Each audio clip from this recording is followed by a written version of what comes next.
चलिए अब लिए चलते हैं मध्य प्रदेश, जहां पर लड़ने को तैयार। जी आप कौन लड़ने को तैयार है वो भी बता देते हैं। दरअसल मध्य प्रदेश के 18 साल के मुख्यमंत्री रहे शिवराज सिंह चौहान के जो बेटे हैं कार्तिकेय, उनका एक बड़ा बयान आया है और उन्होंने कहा कि जो बयान कहा है उसकी खूब चर्चा हो रही है। कार्तिकेय कह रहे हैं, उसमें हालांकि कुछ आपत्तिजनक नहीं कहा उन्होंने, लेकिन कार्तिकेय सीहोर के भिरुंदा में विकसित भारत यात्रा कार्यक्रम में जब बोल रहे थे तो कार्तिकेय ने कहा कि अपनी सरकार से अगर लड़ना पड़े तो आपके लिए लड़ने के लिए भी तैयार है।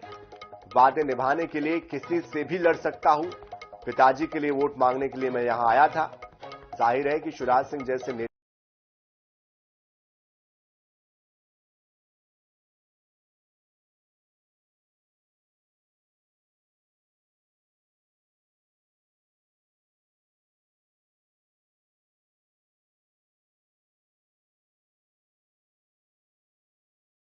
मान शिवराज सिंह चौहान के हाथों में थी और वो विधानसभा क्षेत्र में प्रचार की ठीक से नहीं कर पाए थे और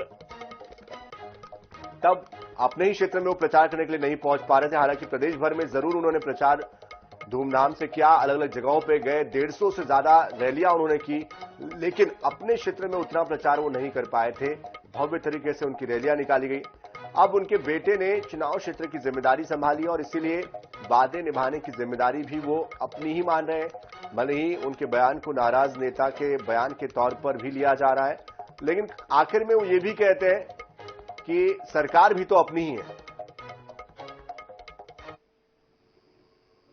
लेकिन बावजूद उसके आप मुझे इतनी इज्जत देते हैं। अभी राजनीति में आने का मेरा कोई मन नहीं है। कुर्ता पहन के आया जरूर हूं, लेकिन बीच में आपके आ इसलिए रहा हूं, भाषणबाजी इसलिए कर रहा हूं क्योंकि देखो वोट मांगने में आया था बीच में। और अगर अब पिताजी मुख्यमंत्री नहीं रहे और फिर वापस नहीं आऊंगा तो यार मैं अपने ऊपर रात को चैन की नींद सो नहीं पाऊंगा।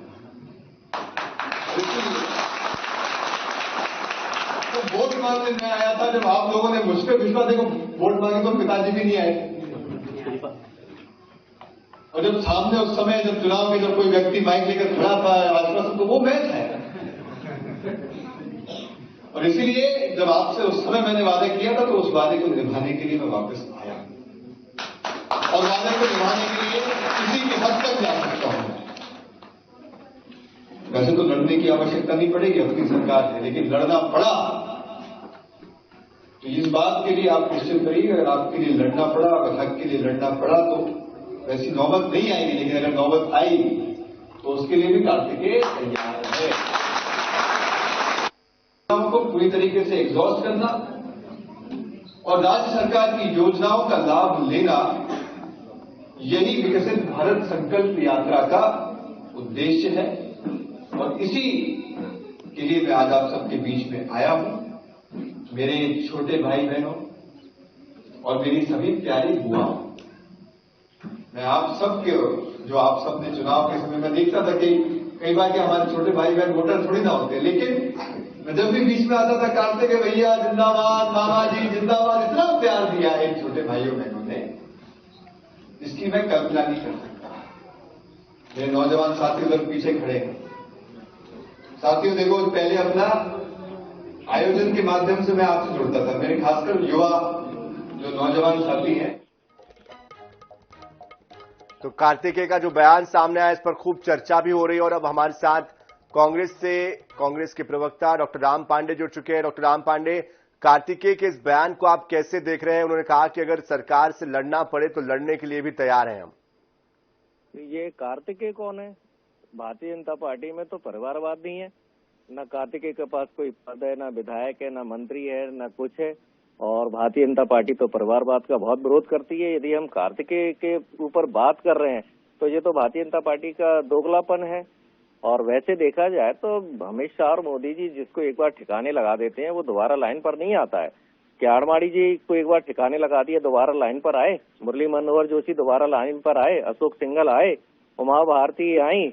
तो ये शिवराज सिंह और वसुंधरा राजे और रमन सिंह, ये इनकी कहानी खत्म हो चुकी है। और ये कार्तिकेय इस तरह से बोलेंगे तो इनका पूरा भविष्य बर्बाद हो जाएगा। यदि वहां बीजेपी में रहना है तो अमित शाह बोलना है और मोदी बोलना है।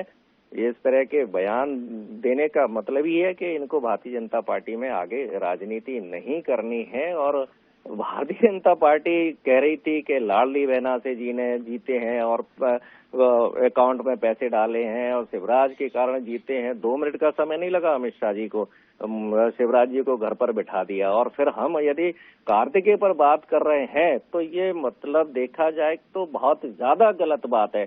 कार्तिकेय भारतीय जनता पार्टी के मुख्यमंत्री के बेटे हैं और मुख्यमंत्री के बेटे हों, मंत्री के बेटे हों, विधायक के बेटे हों, भारतीय जनता पार्टी में तो उनकी कोई वैल्यू नहीं होती, उनकी कोई अहमियत नहीं होती। यदि उन पर चर्चा यदि हम करेंगे तो ये परिवारवाद है। कार्तिकेय पर यदि चर्चा हो रही है तो हम ये परिवारवाद की सील भारतीय जनता पार्टी के माथे पर ठोक रहे हैं। तो कार्तिकेय की बात पर हमें कोई ध्यान नहीं देना चाहिए। यदि भारतीय जनता पार्टी परिवारवाद को चलिए जवाब दे देते हैं। डॉक्टर राम पांडे हमारे साथ, नेहा बग्गा जी भी जुड़ी हुई है, प्रवक्ता है भारतीय जनता पार्टी की। नेहा बग्गा जी, कार्तिकेय जी के बयान को डॉक्टर राम पांडे कह रहे हैं कि परिवारवाद है और उनके बयान को गंभीरता से नहीं लेना चाहिए। शिवराज सिंह चौहान को और बाकी नेताओं को, सीनियर नेताओं को पार्टी ने साइडलाइन कर दिया। देखिए, मैंने बयान सुना नहीं है, क्या बयान है, पर ये भारतीय जनता पार्टी का चर्चा का विषय नहीं है। ये आपका चैनल इसको चर्चा करा रहा है। तो राम पांडे जी को इतना तो मुझे लगता है कि इतने वर्षों में प्रवक्ता होने के नाते अनुभव हो क्या होगा कि विषय कैसे आते हैं, कहाँ से आते हैं और उस पर चर्चा प्रवक्ता करते हैं। तो नंबर 1 तो ये कि राम पांडे जी को शायद इसकी जानकारी नहीं है। नंबर 2 कि किसी भी व्यक्ति की ये भावना होती है जो भारतीय जनता पार्टी की विचारधारा से जुड़ा हुआ है कि योजनाएं इस प्रकार से चले कि जनता को लाभ मिले। जो योजनाएं चल रही हैं वो सुचारू रूप से चलती रहे ताकि अंतिम पंक्ति में बैठे हुए जो व्यक्ति को मुख्य धारा में लाने का एक संकल्प लेके भारतीय जनता पार्टी चली है उसको निरंतर चलाया जा सके। तो इसमें विरोध किस बात का है? और क्या कांग्रेस इसके पक्ष में नहीं है कि जो अच्छी योजनाएं हैं वो चलनी चाहिए? जनता इसके पक्ष में है।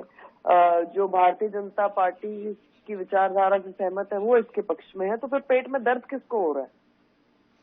चलिए, बहुत बहुत शुक्रिया नेहा जी हमारे साथ जुड़ने के लिए। डॉक्टर राम पांडे, आपका भी बहुत बहुत शुक्रिया हमारे साथ जुड़ने के लिए। तो कार्तिकेय के बयान के बाद अब इसको हर नेता अपने अनुसार इसका मतलब निकाल रहा है। देखना ये होगा कि आगे उनके बयान को सरकार कितनी गंभीरता से लेती है, क्योंकि कुल मिलाकर उन्होंने सरकार के आने से पहले जो वादे किए थे बीजेपी ने उस पर बात की।